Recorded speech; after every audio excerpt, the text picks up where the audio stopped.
Hello, my name is Dave Ibrahim Rizky Mubarak. My student number is 1846. In this occasion, I will explain the definition about content and language integrated learning and the aim of content and language integrated learning. And for the last is why is the content and language integrated learning is very important. Okay, for the first is about definition content and language integrated learning.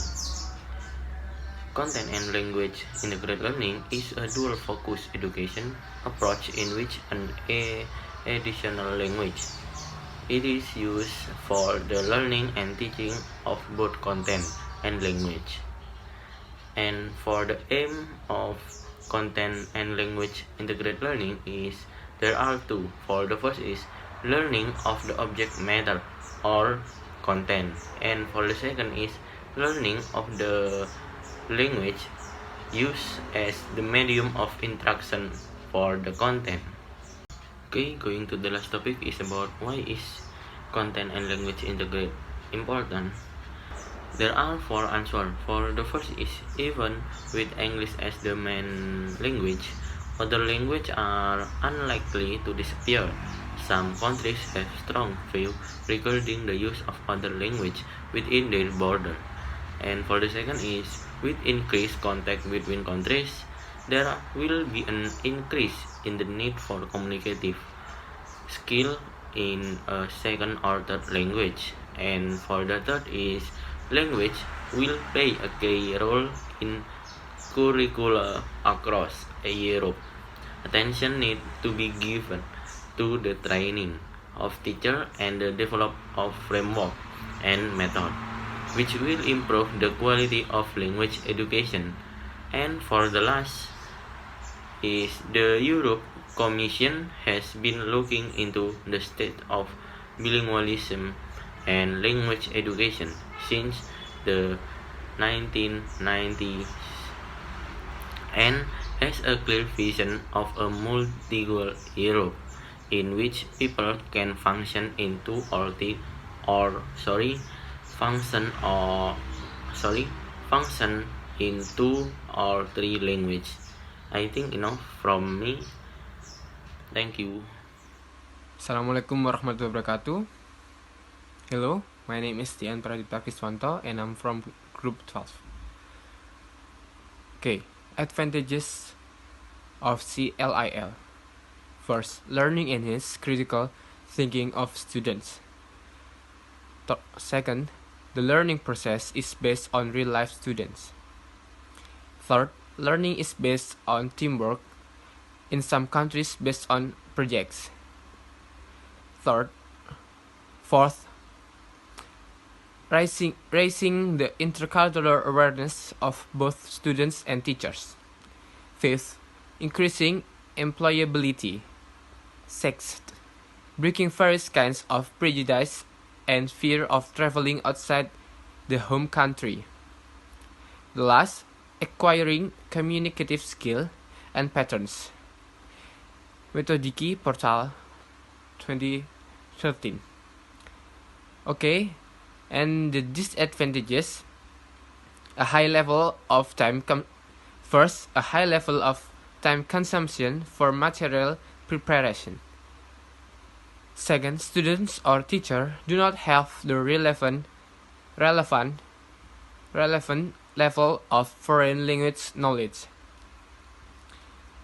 Third, not enough information on the CLIL method. Fourth, lack of motivation to use the CLIL approach. Fifth, reluctance of using the method. And last, training courses are not available on a regular basis.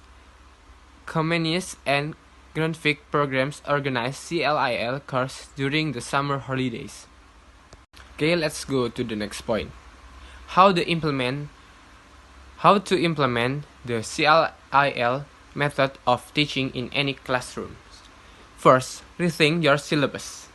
First, you should start by considering how to work CLIL into your syllabus. Incorporate cross-disciplinary themes. A great CLIL syllabus should replicate any traditional subject lesson syllabus. Rather than thinking of yourself as a language teacher, imagine that you are a subject teacher. The main difference is that your student will learn this subject in another language. Here are some examples of subjects you could teach: literature in French, mathematics in Chinese, philosophy in German, art in English, physical education in Spanish.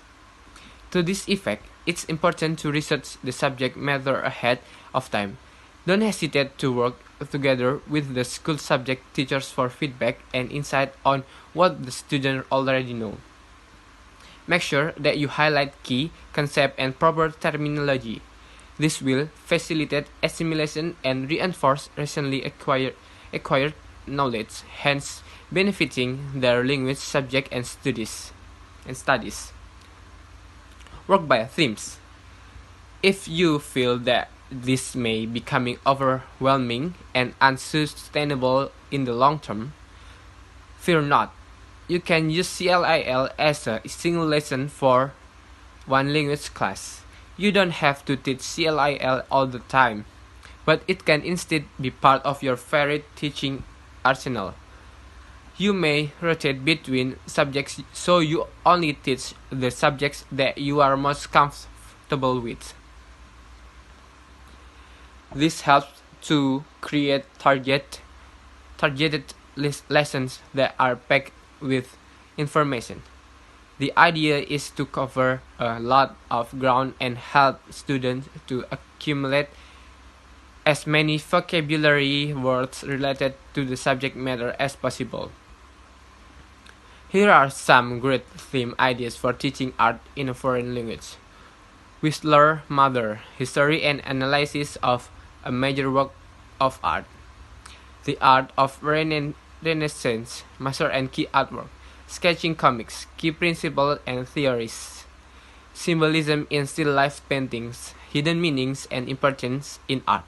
Contemporary Art and Dissidence, Leeway in Communist China. As you see, a good CLIL license covers a specific topic, concept, movement, or theory at length to promote effective learning. Complement it with follow-up assignment, discussion, readings, and coursework so students can digest content and conduct their own research. Second, focus on tasks in the classroom. Like the traditional monolingual classroom, CLIL promotes collaborative work and the acquisition of multidisciplinary task-based skills. This gives students a clear purpose and the motivation to learn and complete the task to the best of their ability. It also rewards their ability to use their own personal knowledge to succeed in the classroom. Better yet, CLIL encourages the acquisition of oral and practical skills rather than the theory through real-life activities. Great CLIL activities promote teamwork and encourage students to become key participants in the classroom. Activities in this respect are fantastic tools of learning in CLIL because they integrate language and content, and they promote learning by doing. This helps students to communicate key concepts in the target language in real time and real situation. Some great CLIL activities include: first, presentation; second, role plays; third, science experiment; fourth, cooking classes. The end goal is to decompartmentalize knowledge between subject and language classes, so students can apply new information to their entire school curriculum and even outside the classroom. Third, choose the right moment to give feedback. Feedback and motivation is at the heart of any language class. After all, errors are opportunities to teach and learn. However, minimal feedback and maximum positivity are essential part of CLIL. The goal is to boost your students' ability to communicate while also allowing them to focus on learning subject lessons. Along the way, you'll build their positive vibes for the target language and culture. So the best strategy is to aim for communication rather than accuracy when your students speak. Concretely, you don't want to interrupt students during activities, even when their language may not be completely accurate. This will break the flow of the activity and may even cause students to lose their confidence. Rather, take notes and try to recap each activity by giving students language and content related feedback so that this benefits all the students. Try to give feedback before the entire class rather than to students individually. Use the same principle for writing activities. Let students express themselves and write freely, but try to identify frequent, specific misunderstanding and mistakes, and then use your next class to address them. Write down words and expression on the blackboard and use colors to circle specific letter or except to watch out for. Ask for feedback from students. Monitor results and adjust accordingly. Implementation varies from classroom to classroom, so it's up to you to take the pulse of the class and reshape your CLIL syllabus and activities. And last, teach grammar in context. We, along with our students, often have the tendency to think of a foreign language as a subject rather than as a medium. As you bring CLIL to your classroom, keep in mind that the CLIL method isn't about having students learn about the language. It's about having them use the language. In this respect, listing endless grammar rules is really effective. Students often keep making the same mistakes over and over and often freeze rather than using the words and communicating. To correct this, make sure that students learn grammar in context based on the topics they study and through constant exposure to the language. Revise and recycle grammar periodically to let students observe the language. This allows them to pick up grammar, syntax, and conjugation naturally so that they can use it throughout class session. When introducing grammar, include charts, documents, and pictures that demonstrate a use of the rule prominently. You could also present some authentic materials such as newspaper articles or documentary clips that use the grammar while also teaching something related to a subject. Have students read or watch and try to pick up on any patterns or anything that seems different if you're teaching a new topic. Then discuss the vocabulary or grammar lessons you have in mind. After that, watch the video again and allow students to piece together the meaning of the language lesson you've discussed, rather than having students do cut and dry grammar exercise. Grade their usage of grammar in context. Ask students to produce their own work by writing an article, participating in a debate, creating a web page with text and pictures, or creating a radio broadcast featuring news interviews and various recordings from fellow students discussing the subject. After they've completed this, you can focus on correcting and providing feedback or grammar usage in particular. Hello everyone, my name is Dwi Muhammad Zabalana from Group Talent.